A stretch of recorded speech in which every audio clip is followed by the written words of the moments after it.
What is good, YouTube? And today I just wanted to make a video talking about my thoughts on Etheria restart so far. It's been about almost 3 months, I think like 2.5 months actually to be specific. And basically this game has had a lot of ups and downs, and I've enjoyed playing it for the most part until this time. But there's definitely some issues that the game has that I think the devs know about for sure, and they definitely do have fixes for it because they do seem pretty, I don't want to say simple, but the solutions are pretty simple in the fact that yes, they are very obvious, but I think implementing it is going to be a different struggle, and I'm going to talk about that and what I think about what's going on. So keep in mind, this is just speculation, but I've seen this happen in many other gacha games before, and it's not the first that I've seen from Etheria restarts. So basically, there's huge issues in the game, right? So everyone knows about them by now if you've played to the late game. One of the biggest ones is going to be the economy, right? So configuration chips are super low compared to data. These both used to be somewhat low, with data still being not a problem in the past for late game players, but they kind of buffed it with these like dream bars, which I have 0 in my inventory of because that's how much I need chips right now. And also with the coins. So coins are pretty hard to come by. I know I have 8.7 million, but that's because the way the game works right now is you're pretty much farming shells outside of 2x and then farming thresholds only during 2x. So this creates kind of like a very unhealthy game dynamic where you're pretty much saving all of your stabilizers, just going through the motions for like a month and then spending it all during 2x. So I think, 2x events they're good for the game, but the way it's tackled it's handed out to us is pretty unhealthy. I really wish they just give us a coupon to use for 2x on our own time, but I'm not really too sure if that would be viable for them. But just having to play for in terms of farming for not even an hour a day, and in 2x weekend just playing for 10 hours a day is just it burns people out. And I think I noticed a huge player drop off just after the 2x. You can see, just whenever I'm recording right now, there's not a lot of active channels, whereas in the past, not even just on release, there were just a lot more, just even 2 weeks ago. So, there's some issues with the economy and how 2x works, but basically I think the devs really know the issue about that, and also they definitely know the issue about golden lattice. I think everyone complains about this, at least every time I check the Reddit or the official Discord, and there's always someone typing about it, and it's always an issue. For me, I'm a spender in the game, and I still need a ton more lattice, right? You're gonna see that I play PvP because I beat all the PvP content. I still need to lattice my Veronica. I still need to lattice Rahu. I still want to lattice my Born. I can just keep going, honestly. I still need to finish out my Tiamat. You can see my Tiamat's 115, one of the best bruisers. My Holden isn't even maxed out and stuff like that. My Fushu's S3 is not even maxed out. And, there's characters I want to try out, like Celine in PvP, which I'm not able to. So I think the lattice issue is a huge issue. I'm not saying the amount they give us, but it just is an issue, right? And the reason is because without all these units to test out, we don't really know what's good in the meta, right? You're just kind of forced to in this game because you have so limited lattice. If you want to compete in PvP, you're not allowed to try out units. You just need to play what the meta is being played at the top end, because these characters that are played, they're shown to be good, right? They're not bad. But there's other units that might be just as good or even better, which you're taking a risk with your 12 or 11 lattice, I guess, where you are pretty much giving up 3 weeks to a month of latticing to test out a character. So I think just giving us more skill ups will solve a lot of this issue, and I really hope they do it because buying lattice for $30 a pop is just not good. You're paying what, $300 to fully skill up a character? That is just ridiculous. And that's literally the cost of some LD SSRs in some games. So they definitely need to give us more lattice, and I am 100% sure they know the issue because that's the most given feedback ever in this game, that and economy. So we just talked about the two issues, right? Now the thing is, I think that they have fixes planned, but like I said, this is just my speculation, and like I said, I've seen it from other games. I think that they plan to release it with the Asia release. I'm 99% sure because it's kind of been teased as well.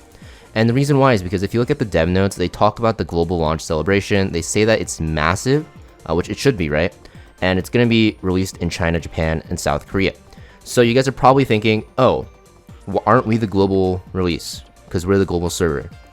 Well, the reality is, global server in every single gacha game, especially PvP, They're way more free to play. They don't spend as much on games as much as Asia does because it's just a different gaming culture, to be honest. Like, right now I'm living in South Korea, or not living, but I'm here right now for the foreseeable future. And I'm telling you, like, it's completely different from when I was in the US, right? And basically, like, they know their target audience, and I don't want to say global was a beta server, but let's be real, it was pretty much a beta server to hash things out. And I think they are going to actually give us like not all of these changes, but they will implement the changes that we've kind of been expecting when it releases in China, Japan, and South Korea. I honestly think that the time that we spent on global server was just kind of to collect data. And yes, they have been implementing changes, right? Like, we'd be lying if we said that they didn't like fix the game at all. You know, they did give us a lot of events, and they did up the rewards. They also did make, you know, pretty much every threshold easier except Aurora. They made pretty much all the shell bosses easier with like Nico Nana and, okay, I lied. Not all the shell bosses, but they made Nico Nana easier, and Shadow Flame Hoyan, right? So, yeah. And they're releasing units to tackle these bosses, which I don't really think is a good solution, but basically they're trying to do stuff. But I think the big changes are going to come when the game releases in Asia. And the reason is why they're waiting. Why would they wait, right? Well, the thing is, this is a PvP RTA game. And if you think the people in global Discord and Reddit are super whiny, let me tell you, the people in China, Japan, and South Korea are like 10 times more whiny. So I used to live near Smilegate headquarters when E7 was a huge thing. And basically, they would send trucks. Like, I'm not even kidding, they would send trucks. I used to walk by like Nexon headquarters, they would send trucks. Like, they do not kid around in, like, I guess I'm just talking about South Korea. But if you talk about like China, right? Like, China's probably even scarier. I don't really know too much about like China gaming, but I know Japan and South Korea are just insane in terms of like how competitive they are. So the reason why they're giving us all these huge like revamps after it releases in Asia is because they're joining us in RTA right away. So we're going to be playing competitively against players against, you know, the other regions. So that means that we're pretty much all globally going to be linked in terms of PvP, in terms of United Front, RTA, and even Fearless Arena. And that pretty much guarantees that the events will also be the same. If the events are not lined up between all the regions, including global, Europe, and Asia, then the game is pretty much going to die out in the Western hemisphere, or the Western, what do I say? Western world, right? And that's going to be just very bad for the game. Just like even in Asia, that's going to look very bad. So I can almost guarantee that they won't separate events. And I think it's also been teased that they won't either, like, because it's like just a really stupid thing to do in 2025, to be honest. And I'd be very surprised if the devs actually decided to do that. I don't really know any games really that don't go EOS when they separate events like this. So I'm pretty sure that on the launch, they're going to give us a ton of rewards, maybe Lattice, maybe a reset event. I don't really know, but something to just boost the economy, boost the Lattice, you know, gain and stuff like that.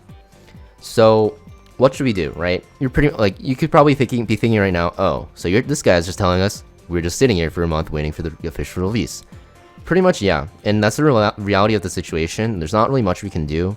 Like, we can voice our complaints, but I guarantee that no matter what we say, they're not going to really implement anything until Asia releases, which is pretty shitty, but it's the reality of the situation, and it's their target audience, because we're probably only like 20%, if I'm being generous, of the player base that will be when the game releases in Asia. So kind of just have to wait.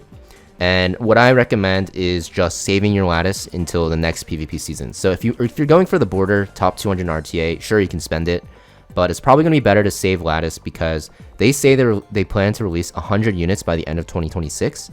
And currently we are in 2025, obviously, but currently we have about like 65 units, right? Including SRs and Rs. So we have 35 units to go. So I'm going to assume that like 70% of those are SSRs. So you want to save your Lattices. And they're probably going to be all very good.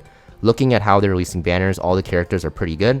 So just save your Lattice for the next PvP season and just use this time to kind of like get ahead, because we're going to be 3.5 months ahead. We're going to have a ton more units built for PvP, have most of our PvE teams done, if not all of them. And we'll have like 40 to 50 Lattice, like ahead of the other regions.